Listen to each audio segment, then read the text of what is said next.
Olá pessoal, eu sou André Barbieri. E eu sou Simone Shibashi. E esse é o novo podcast internacional do Ideias de Esquerda, começando com a pergunta que vem apoquentando todo mundo, que é: o que raio aconteceu com os preços do petróleo? Parece que o mundo não precisa tanto dessa matéria-prima, uma das matérias-primas mais seguras no mercado financeiro, e mesmo assim os produtores seguem extraindo. Queda na demanda e superprodução estão na base mais imediata dessa queda dos preços, mas existem outros fatores de fundo aqui que a gente vai discutir nesse programa sobre a crise do petróleo.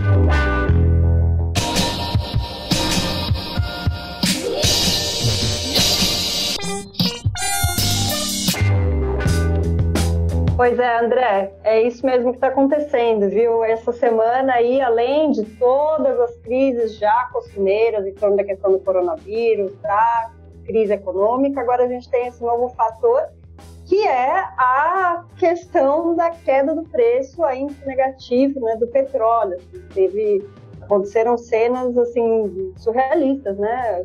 De navios na costa dos Estados Unidos, ali atracados sem poder descer, porque não tinha como desembarcar o petróleo, enfim. E hoje a gente tem aqui um convidado muito especial para comentar essa situação nova aí, relacionada à questão do petróleo, né, André? Exatamente, Cia. Aqui com a gente está o Leandro Lanfredi, que é petroleiro da Petrobras, também um dos editores do Esquerda Diário.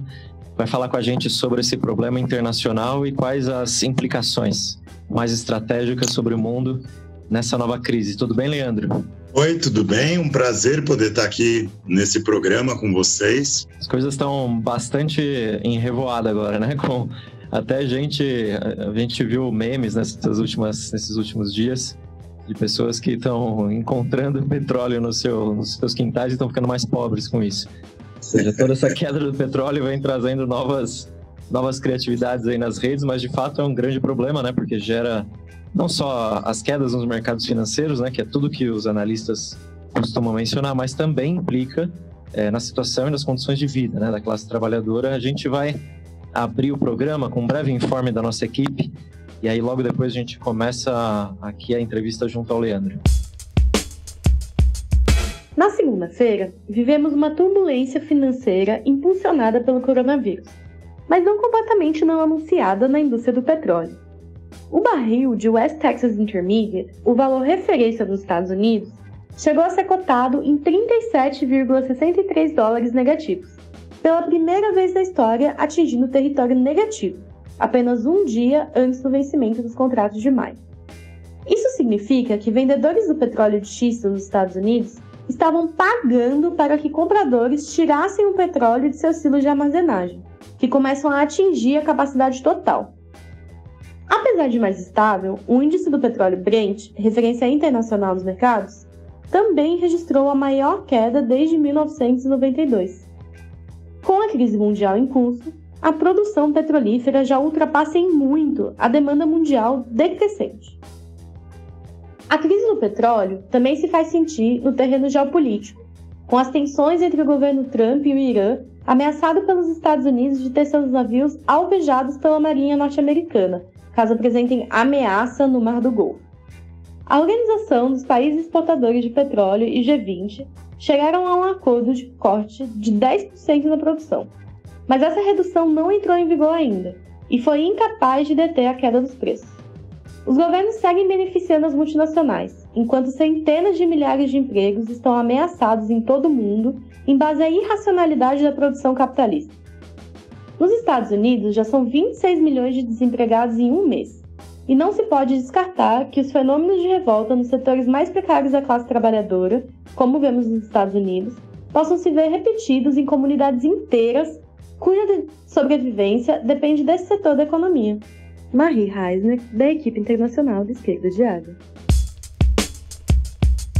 Bom, Leandro, então, partindo dessas informações, a primeira pergunta que seria bem importante é factual, né? Como a gente pode entender essa queda do petróleo no índice do West Texas, lá nos Estados Unidos? E qual seria a relação desse movimento conjuntural com a crise econômica mundial hoje? Então, o que aconteceu foi o seguinte: a gente tem dois tipos de petróleo que são usados como equivalentes de preço para outros contratos. Tem o West Texas Intermediate, que serve o WTI, né, que serve de referência para os Estados Unidos, e o Brent, que serve para o resto do mundo. os contratos que venciam em maio, ninguém queria receber petróleo mais nos Estados Unidos, porque já não tinham onde guardar petróleo. E por que não tinham onde armazenar petróleo? Porque as refinarias não estão destilando petróleo para produzir diesel, gasolina, gás de cozinha. Por quê? Porque a economia americana, tal como de todos os países, está paralisada como parte do que já vinha se gestando na recessão mundial, né? O FMI falava que a gente estava gestando uma recessão mundial, e aí veio a pandemia e acelerou e colocou novos fatores, e agora a crise do petróleo acrescenta, se faltasse alguma coisa de convulsionado no mundo, novos fatores de convulsão. Essa queda, esse preço maluco que a gente viu, negativo, ou seja, o vendedor tinha que pagar para alguém receber petróleo, depois passou, né? Agora os contratos de junho já estão num valor positivo, mas estão no pior preço desde os anos 90. E por que isso acontece? Porque você tem uma forte queda na demanda do petróleo no mundo. A Agência Internacional de Energia, que é tipo uma OMS de petróleo e energia, ela estima que em abril o consumo mundial de petróleo está 29 milhões de barris diários abaixo do ano passado. 29 milhões. Isso é a mesma coisa que Estados Unidos e Arábia Saudita juntos. E aí ela estima que no trimestre terminado em junho, quando melhorar um pouco, quando algumas economias se abrirem, vai estar em 23 milhões de barris abaixo do que era no ano passado. E aí, caso não tenha nenhuma segunda onda da pandemia, lá no fim do ano vai estar 2,7 milhões abaixo de dezembro do ano passado. Ou seja, uma catástrofe, e justamente porque a produção do petróleo vinha crescendo. Então você tinha um aumento na oferta e você tem essa queda violentíssima da demanda. Isso deprime os preços. Então, esse é o fator mais de longo prazo que opera e que está levando à queda do preço do petróleo. Não, e exatamente como você está falando, isso implica a gente ver as debilidades estruturais da economia mundial, né? Como você mencionou, os países estão demandando menos petróleo porque estão com muita dificuldade de recolocar a sua economia em funcionamento em meio a essa pandemia, né, do coronavírus. A gente viu nesse último trimestre, né, seria o primeiro trimestre de 2020, as principais economias do mundo, tanto dos Estados Unidos quanto da China, registraram quedas históricas, né? Os Estados Unidos perdeu 5,4% da sua economia, a primeira vez desde 1946, final da Segunda Guerra Mundial, que a economia norte-americana tem uma queda tão grande assim. E a China perdeu nesses primeiros meses do ano 6,8% do seu PIB, algo que não acontecia há 40 anos, né? Desde a morte do Mao Tse-tung. Ou seja, são dois movimentos bastante históricos e que explicam também essa falta da utilização do petróleo. Sim, com certeza. E a gente tem uma situação... já estava previsto que o ano 2020 ia ser muito complicado para a indústria do petróleo. Ele ia ser o primeiro ano, desde 1946, que a demanda mundial do petróleo ia crescer menos de 1%. Antes da pandemia, estava previsto de ser o pior ano na indústria do petróleo desde 1946. E aí veio a pandemia e levou o nível de consumo de petróleo nos Estados Unidos para os anos 80. Desde os anos 80, não se consumia tão pouco petróleo nos Estados Unidos. Isso em vários países do mundo, níveis históricos de baixa. E aí você teve alguns fatores conjunturais agravando. Você tem essa recessão tremenda, mas tem a irracionalidade capitalista. O que aconteceu? A Arábia Saudita, em março, resolveu aumentar a produção dela e dar um desconto para quem quisesse comprar petróleo saudita. E aí você tem uma carga gigantesca de petróleo saudita chegando nos Estados Unidos, que a Simone estava falando, né? Que não dá nem para descarregar, porque não tem onde descarregar. Está comprado, mas não tem onde colocar. E você tem uma irracionalidade, porque vários países aumentaram sua produção em março para agora não ter para quem vender em abril. E o acordo que foi chegado entre a OPEP e o G20 para reduzir a produção em 9,7 milhões de barris não dá conta do que tem que reduzir por causa do que reduziu a demanda mundial. Eles fizeram um acordo para começar em maio a reduzir, ou seja, já está com problema em abril, vão reduzir em maio 9,7 milhões de barris, mas precisava reduzir 29 milhões. Então você tem realmente uma situação bastante catastrófica. A indústria do petróleo adianta algumas contradições que a gente vai ver em toda a economia mundial, me parece. Leandro, pegando esse gancho aí do que você está dizendo, eu estava lendo aqui um artigo muito interessante que foi publicado, que você escreveu, né, para o Esquerda Diário, justamente aí colocando toda a análise dessa situação, algo insólita em relação à indústria de petróleo, né?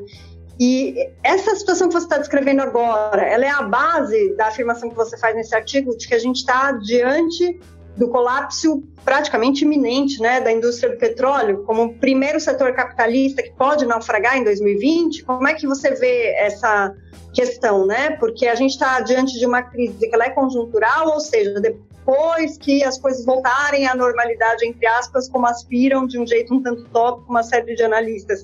Existe alguma possibilidade de ter uma recuperação da indústria do petróleo, ou se trata de uma coisa muito mais profunda que vai deixar aí marcas nesse setor de maneira mais integral? Qual é a sua opinião sobre isso? Minha opinião é que a gente vai ter cicatrizes imensas dessa crise na indústria do petróleo. A indústria do petróleo era um nicho de acumulação capitalista muito especial, porque se você pensar assim, mesmo o pré-sal brasileiro, o custo de produção dele é de aproximadamente $4 o barril. Mesmo agora 20, é um lucro excepcional. Você tem $16 de lucro por barril. Poucas indústrias do mundo dão tamanho lucro. Então você tinha um nicho de acumulação aí que levou a um aumento desenfreado da capacidade de produção de petróleo no mundo. Só que agora você tem uma contração do consumo e você tem poços que ninguém sabe o que fazer com eles. Inclusive, para parar os poços, são custos imensos. Então você tem um problemaço, porque você tem uma queda na demanda. Já estava previsto em seu pior ano, o primeiro ano que ia crescer menos de 1% a demanda por petróleo no mundo, e aí veio a pandemia, e é essa queda violenta. Por que eu afirmei como um primeiro setor a entrar em colapso? Vários setores estão em pausa, né, da indústria. Várias indústrias estão paradas e esperando o momento que as economias vão reabrir e vendo quem que vai sobreviver e quem que vai falir. Já a indústria do petróleo, o problema já está posto agora. Não está posto daqui a pouco quando reabrir a economia. Já agora você tem um problema de excesso de oferta e falta de consumo. Uma crise com características mais clássicas de sobreprodução. E o problema da indústria do petróleo é outro também. Ela tem vários vasos de comunicação e de contaminação no resto da economia. Só nos Estados Unidos é estimado que gera mais de 10 milhões de empregos a indústria do petróleo e os empregos associados. Você tem empréstimos muito grandes dessas empresas que estão vencendo. A agência de risco Moody's fala em mais de 80 bilhões de dólares das empresas produtoras e 100 e poucos bilhões de dólares só das empresas de oleoduto nos Estados Unidos. E os oleodutos estão parados, não estão movimentando. Então ninguém sabe se vão conseguir pagar essas dívidas.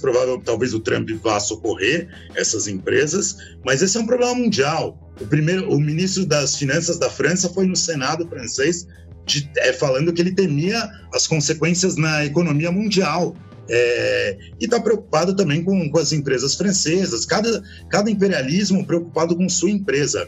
Então é um problemaço, empresas vão falir, porque ao custo atual não tem como operar algum dos poços. Vários poços no mundo, você tem um custo acima do preço atual do petróleo, e então esses poços vão ter que ser paralisados. Só que alguns deles, se você paralisa, como é o caso das areias betuminosas do Canadá, elas solidificam, não dá para produzir mais. A mesma coisa em alguns campos de petróleo pesado que a Petrobras colocou para hibernar. Na verdade, ela está solidificando esses poços, vai ser muito difícil voltar a produzi-los, vai se destruir poços e vão deixar de produzir.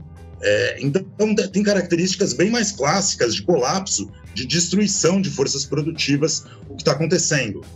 E esse impacto vai impactar na economia mundial também. É mais um fator a desagregar na economia mundial, esse impacto na indústria do petróleo. E daqui a alguns meses vamos ver como que vai ser o impacto na indústria automobilística, de celular. Então, todas elas em compasso de espera, para ver qual que vai ser o consumo no mundo depois. A crise no petróleo já é agora, não é amanhã. Totalmente, Leandro. Isso mostra, pelos exemplos que você tocou, toda a irracionalidade da produção capitalista, né? Porque agora a gente vê até renovadas aquelas ideias que o Marx deixou tão clássicas sobre as crises de superprodução no capitalismo. Mostra a forma como a oferta determina a própria demanda dentro desse sistema irracional de produção e faz com que, inclusive, a gente chegue a situações em que a produção é destruída para que os lucros possam ser mantidos. E desse ponto de vista, além da própria menção mais clássica, se fazer a teoria marxista em relação a isso, tem outra questão mais clássica que nós estamos vivendo em meio àquilo que pode ser a maior depressão econômica desde 1929, né? Não só do ponto de vista da economia, mas as relações entre os estados estão bastante descoordenadas. Até jornais como o Foreign Affairs, né, eles tratam o cenário mundial hoje como algo parecido à grande desordem pós-Primeira Guerra Mundial, que os interesses de várias potências estavam em jogo, e isso acabava levando a que, se acirrando, teriam que ser tratados e resolvidos no marco de uma guerra. A gente vê algumas convulsões na geopolítica hoje também. Por exemplo, o Trump, ele saiu a dizer, para tentar acalmar os mercados, que a Marinha norte-americana poderia gentilmente fuzilar os navios iranianos que estivessem ameaçando, né, os cargueiros norte-americanos. Essa é a forma de diplomacia da bala que o Trump quer usar para poder acalmar os mercados. Mas aí a gente vê os interesses dos Estados Unidos, né, do Irã, da Arábia Saudita, da Rússia, são distintos atores.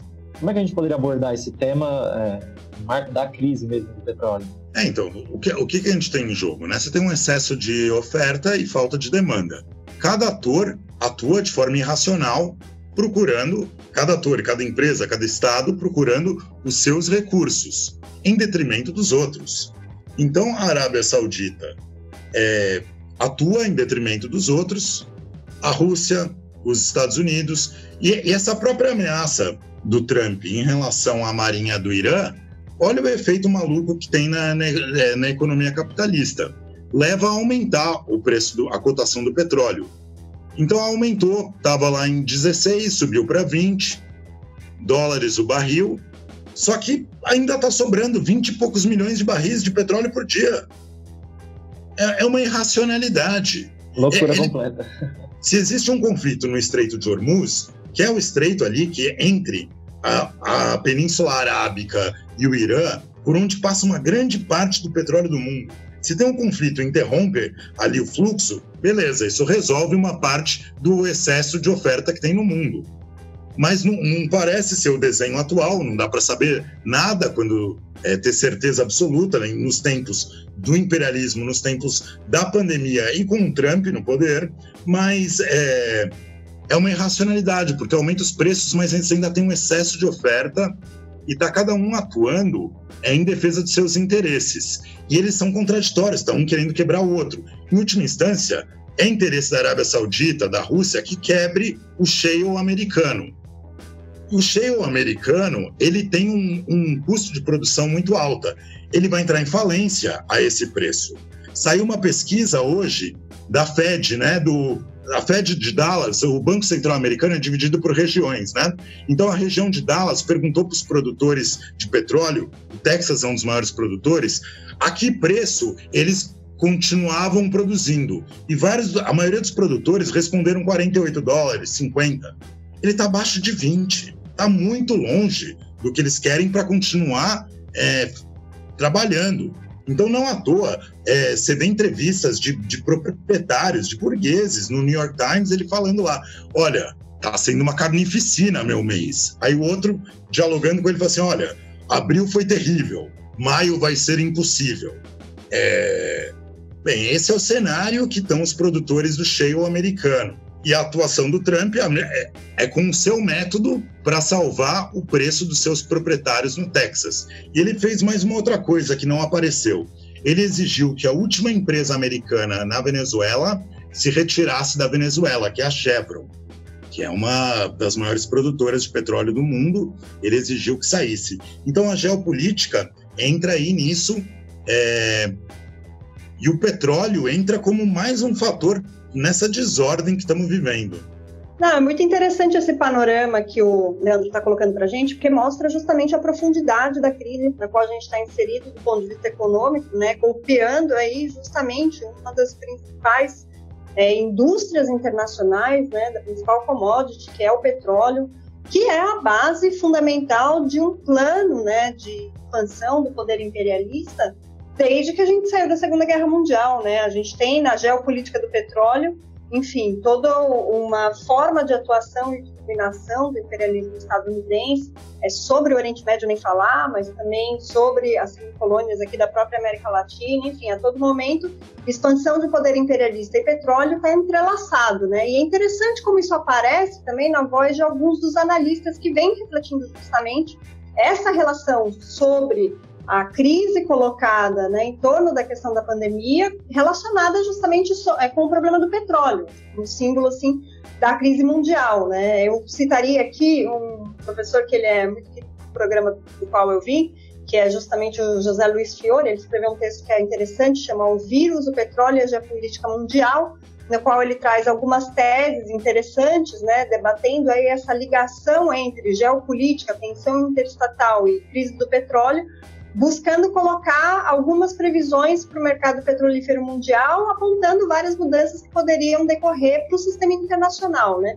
Então, é um artigo, eu estou trazendo ele aqui até para a gente poder enriquecer um pouco a nossa discussão, que ele aponta justamente como os Estados Unidos poderiam perder o posto de principais produtores mundiais de petróleo, né, com essa crise que está ocorrendo nesse momento, e que poderia atingir justamente a capacidade fiscal da própria Rússia, da Arábia Saudita, e também atingir em cheio alguns países que já estão sofrendo sanções dos Estados Unidos, como é o caso da Venezuela e do Irã, que é algo que realmente está acontecendo, né? Agora, para equilibrar, inclusive, essa queda abrupta do preço do petróleo, o que os Estados Unidos fez foi ameaçar o Irã, né? Uma saída, assim, vamos dizer, clássica, né? Oitentista, se a gente quiser. Em certo sentido, né? Enfim, evidentemente isso também golpearia a Rússia, né? Que está aí, enfim, imbricada também numa disputa para conseguir ampliar suas margens de manobra em escala internacional e que se beneficiaria também do preço, né?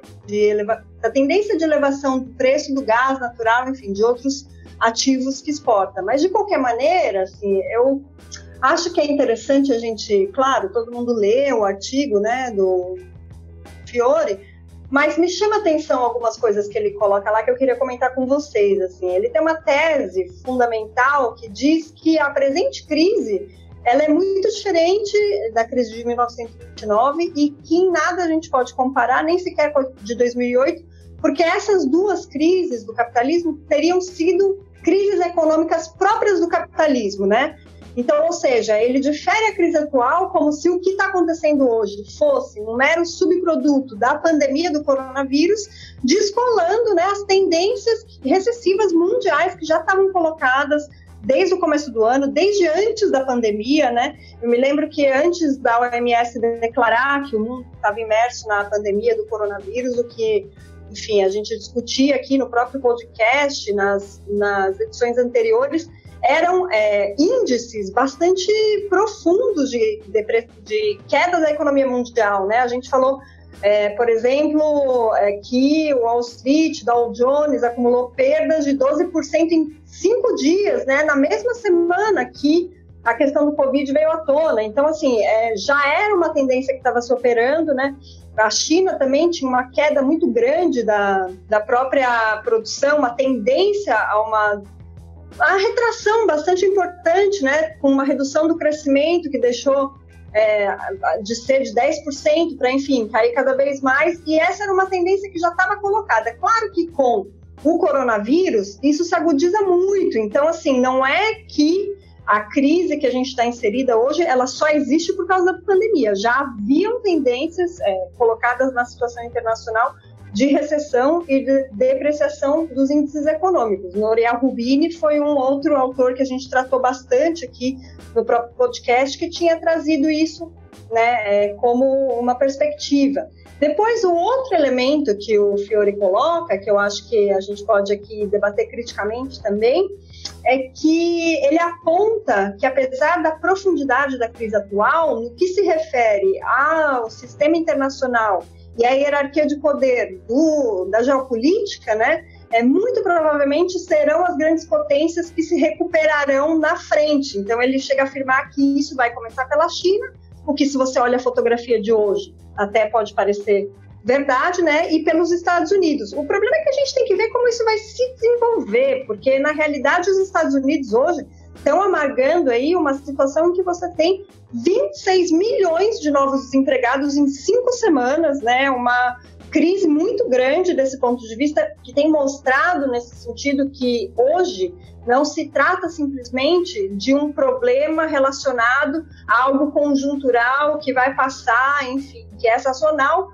mas a própria irracionalidade do capitalismo ao golpear o país mais rico do mundo, que são os Estados Unidos, né? Conforme o Leandro estava desenvolvendo para a gente no começo da fala dele, né? E realmente, assim, o que a gente vê com essa crise do petróleo, esses navios todos atracados ali na costa estadunidense sem poder descer, não é um problema de ajuste natural da economia, senão que uma amostra da irracionalidade absoluta no qual a gente está inserido no capitalismo, né? Um capitalismo bastante decadente.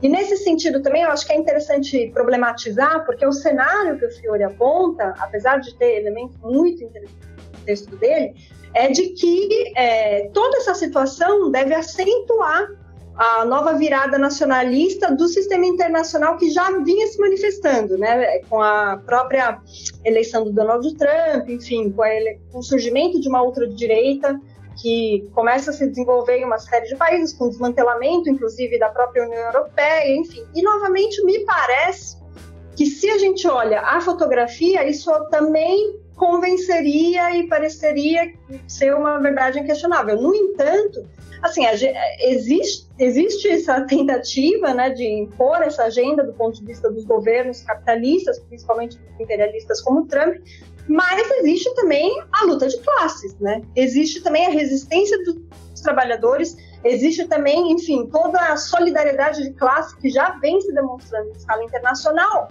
e que não é citado por uma série de analistas, aí não só o Fiore, para não ser injusto com ele, que é um dos nomes mais importantes lá da UFRJ, enfim, na análise política internacional, mas é muito comum que essa variável da luta de classes pode efetivamente transformar o panorama internacional de maneira profunda, seja uma ausente na lógica e na reflexão, né, desses autores que são tão agudos em vários outros elementos. Isso claro, por exemplo, o Igor Guilou, que é o analista da Folha, ele faz uma discussão que é puramente geopolítica, né? Ele pega a crise do petróleo para dizer que agora países como a China e a Rússia estão aproveitando os problemas que os Estados Unidos vêm tendo na sua marinha para fazer exercícios militares ali no Mar do Sul da China, né, que é um território disputado pelo Vietnã, pelas Filipinas, e que a China simplesmente diz que é sua e coloca os seus navios e coloniza todo aquele território. E no caso da Rússia também fazendo seus exercícios ali no Mar Báltico para poder reivindicar essa região para si. Agora, justamente não aparece esse elemento que a Simone colocou da luta de classes, assim como concordo também com o artigo que é muito interessante do Fiore, faltou justamente pegar desse ponto de vista, por exemplo, a China. A China, a Simone falou dos problemas na luta de classes nos Estados Unidos, de fato a gente veio discutindo isso no programa, tem várias greves acontecendo nos trabalhadores da Amazon, da logística, por todo o país. Só que na China o Xi Jinping tem muitos problemas também. Por exemplo, a população de Wuhan, que foi o epicentro do coronavírus, se negou a fazer uma saudação, como queria o governo, como queria a burocracia do Partido Comunista Chinês, à condução que o Xi Jinping teve de combate ao coronavírus. Ou seja, uma crise importante. E se a gente leva em conta as fábricas que estão fechando na China, por exemplo, a Foxconn, que é uma verdadeira cidade de centenas de milhares de operários que trabalham para fazer a montagem do iPhone, ela está fechando as suas fábricas porque a demanda por esses celulares caíram no mundo. Então, esses trabalhadores, com certeza, vão batalhar pela sua sobrevivência. Já estão fazendo isso, o que a gente não conhece é pelo caráter hermético, né, da informação dentro da China. Mas esse é um fator que, de fato, como a Simone colocou, não dá pra gente deixar em último plano. Parte das reflexões. Sim, inclusive agora sim, isso tem se estendido para a América Latina novamente. Por exemplo, a gente hoje sabe que a cidade fronteiriça mexicana, né, que foi por muito tempo conhecida como um centro do feminicídio internacional, que é Ciudad Juárez, onde a gente tem empresas como a Foxconn, a Business e Lexmark, enfim, empresas muito grandes, porque ele se transformou numa zona maquiladora, né, na fronteira com os Estados Unidos, tem tido greves selvagens nessas fábricas maquiladoras, né, para justamente sobreviver ao Covid-19, e repercutindo, inclusive, todas as reivindicações, né, que vem se dando aí em uma série de outros setores da classe trabalhadora internacional, como foi o caso próprio das greves selvagens, que são aquelas que se dão contra as suas direções tradicionais, né, que aconteceram na Itália, que agora acontecem no México. Então, assim, são greves espontâneas, selvagens, sem direção, que são verdadeiros motins, né, dos trabalhadores, e que mostram justamente que esses podem ser os fatores que mudem de fato o panorama. É interessante a gente sempre chamar atenção para esse fator, para esse elemento, porque não raro, assim, intelectuais muito inteligentes, analistas excelentes, que são muito bons para pensar o âmbito da relação entre os estados e que muitas vezes, inclusive, aportam bastante até para que a gente entenda as guerras, a natureza desses conflitos armados, e, enfim, né, não são apologéticos do capitalismo em si mesmo, mas terminam perdendo essa dimensão que é a luta de classes, que é fundamental, porque é disso justamente que hoje tem medo, né, os governos capitalistas do mundo. Então, feita essa observação, vou passar de novo a palavra aqui para o Leandro, nosso convidado, fazendo uma nova pergunta, porque, Leandro, você também falou sobre a destruição das forças produtivas em meio à crise, o impacto disso no desemprego, né? A Agência Internacional de Energia prevê aí a perda de 50 milhões de postos de trabalho na indústria de petróleo. Nos Estados Unidos, a gente tem centros urbanos que dependem desse setor e que poderiam se converter em cidades fantasmas. Tendo em vista os processos da luta de classes que a gente estava comentando agora nos Estados Unidos, que consequência você acha que a gente pode prever aí na dinâmica social? Olha, desses 50 milhões de empregos, olha que barbárie, 50 milhões de empregos cruciais na economia mundial em vários lugares. 10 milhões desses seriam nos Estados Unidos. 10 milhões. Num país que já tem 26 milhões de desempregados em 5 semanas, essa crise do petróleo pode acrescentar mais 10 milhões de desempregados, segundo essa OMS da energia, né, a Agência Internacional de Energia. Como vão reagir esses 10 milhões olhando a perspectiva da economia mundial do jeito que ela está, a perspectiva da economia americana do jeito que ela está? Vão reagir pacatos ou vão se mirar no exemplo dos trabalhadores da Amazon que fizeram uma greve nacional há poucos dias atrás? Vão se mirar em várias greves selvagens que têm acontecido nos Estados Unidos ou vão aceitar?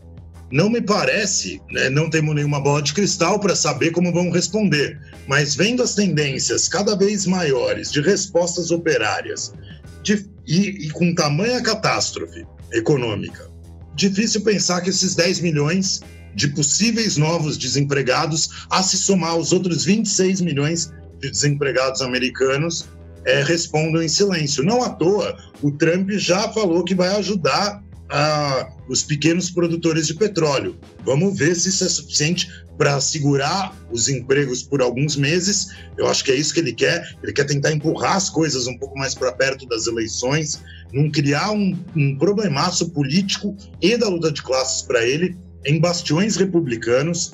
Olha que esses estados que produzem petróleo, vários deles são tradicionalmente republicanos. Então é um problemaço nos Estados Unidos. São 10 milhões de empregos. Não temos nenhuma bola de cristal, mas temos esperança que a classe trabalhadora possa responder à altura, a tamanha desafio que a burguesia nos coloca, né? Nos Estados Unidos e em outros lugares que também vão ter muitos empregos ameaçados. Olê, já emendando então uma última pergunta para você, pensando o mundo, os comentários que a gente fez por aqui, a questão brasileira também entra em jogo, né? Porque a questão do petróleo, da Petrobras, foi um grande tema que se abriu desde o golpe institucional, especialmente, né? A Petrobras já vinha sofrendo processo de privatização desde os governos do PSDB, passando também pelos governos Lula e Dilma do PT. Só que, claro, que ganhou um grande salto esse processo com o golpe institucional, a Lava Jato, com o Sérgio Moro como grande agente, né, dos interesses das petroleiras norte-americanas, e agora com o governo do Bolsonaro. Como é que a gente poderia pensar uma saída para esse problema aqui no Brasil mais programático?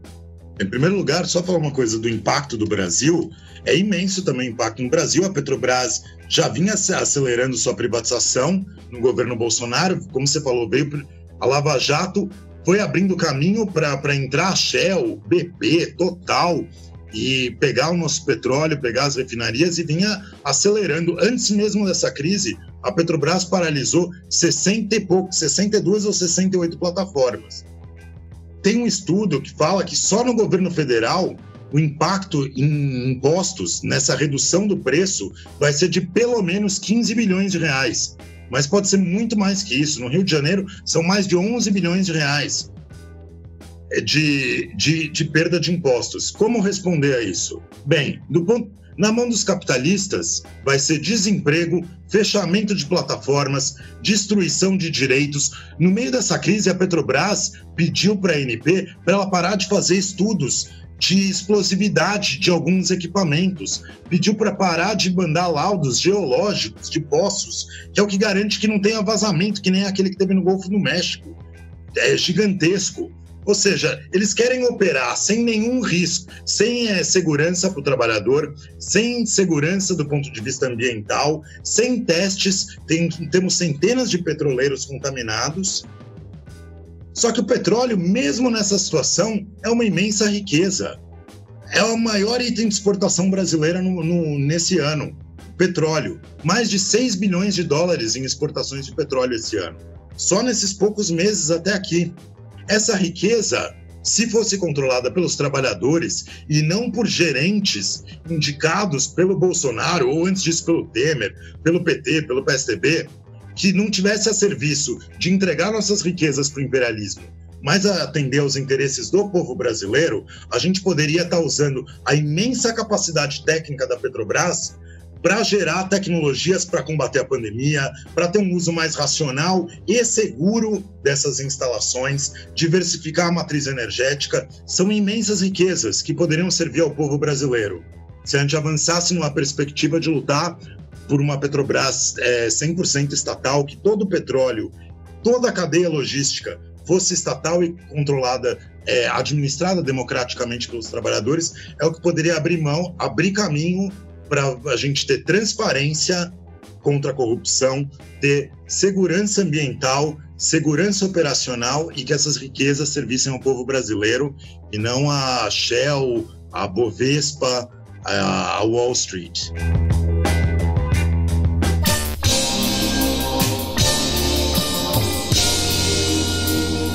Muito bom, Lê. Com isso, eu acho que a gente fica bem esclarecido, né, nesses temas em relação ao tema do petróleo, né, as funções da crise, quais são os fundamentos mais conjunturais e estruturais, e também saber aqui no Brasil como a gente pode combater por defender o que é nosso, de fato. Toda essa riqueza do petróleo, como você falou, tem que estar nas mãos dos trabalhadores para servir, de fato, pela população, e não nas mãos dos capitalistas nativos ou dos seus abutres estrangeiros, né, do imperialismo. Aqui a gente vai terminando essa entrevista. Já agradeço bastante a presença do Leandro, também queria agradecer aqui a presença da Simone junto comigo para fazer essa entrevista. Não, muito bom, muito interessante tudo, uma excelente análise, bem profunda. E é isso, né, gente? Vamos de irracionalidade capitalista, né? A gente hoje viu essa semana essa absurdidade aí de ter que pagar para pessoa ter petróleo, mas enfim, né? Precisamos aí... simplesmente uma demonstração de que a gente tem que superar, de fato, esse sistema que não é só a questão do coronavírus, aí também na economia a coisa tá, enfim, beirando a loucura. Mas é isso, agradeço muito ao Leandro também, me despeço de todo mundo. Até mais, gente. Obrigada por ouvir, compartilha, manda na lista do WhatsApp, vamos combater as fake news com análises marxistas de qualidade. Perfeito, sim. Então, reforçando aqui o chamado para que todos ouçam e difundam, né, o podcast internacional. A gente vai ficando por aqui nesse programa, então até a próxima, pessoal.